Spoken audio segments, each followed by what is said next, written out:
So yun, kumusta kayong lahat mga kahabi? Binabati ko lang kayo ng Happy New Year sa atin lahat. So ngayon, ang gagawin natin ay magpapakain tayo ng ating mga exotic tarantula. So let's go. Unahin na natin si Brachypelma albobillosus curly-hair tarantula. So ito yung prepare ko sa kanyang feeders, lots. So tingnan natin kung kakain siya. Yun. Kulang pa sa kanya yun, masyadong maliit yun. So ito pa isa. Yun, kinagat niya na.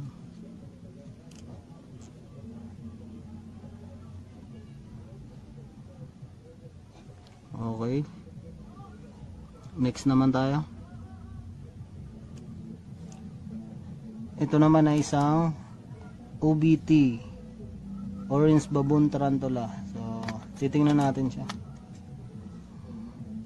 Parang sarado lahat ng mga entrance niya, so ibig sabihin hindi siya kakain. Actually bago ko lang tumbili. So kaya ito nilagyan ko siya ng cork bark dito dahil semi arboreal sila. So yun, next tayo. So ito naman yung isa kong albobillosus curly-hair tarantula. Subukan natin siyang pakainin. Titingnan ko, parang pre-molt siya eh. Hindi ako sure kung kakain siya. Yun.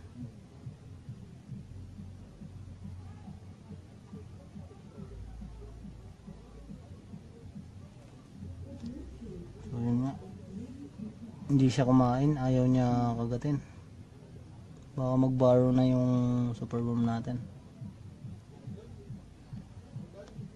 Yan siya oh. Pre-molt nga ata siya, kaya ayaw niya kumain. Laki ng abdomen niya eh. Diet siya, diet. So yun, next naman tayo.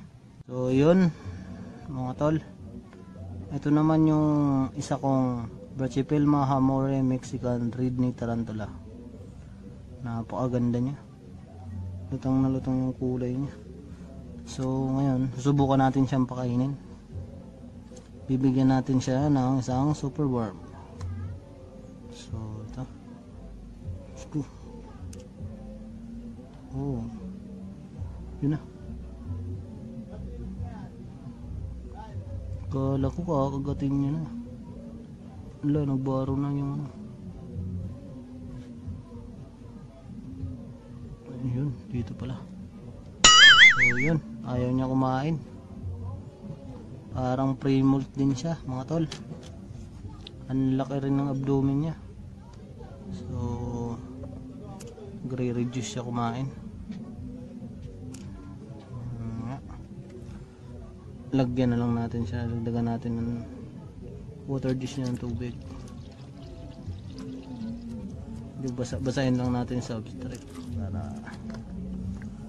okay. Yun mga tol, ayaw niya kumain, diet din siya. Okay, so yun mga tol, maraming salamat sa inyong panonood sa aking channel Wild Exotic Pets. Tsaka shout out na rin kay Rapi Badrina, ang tropa. Shout out na rin sa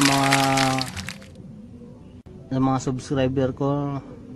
Yun, alam niyo na kung sino-sino kayo.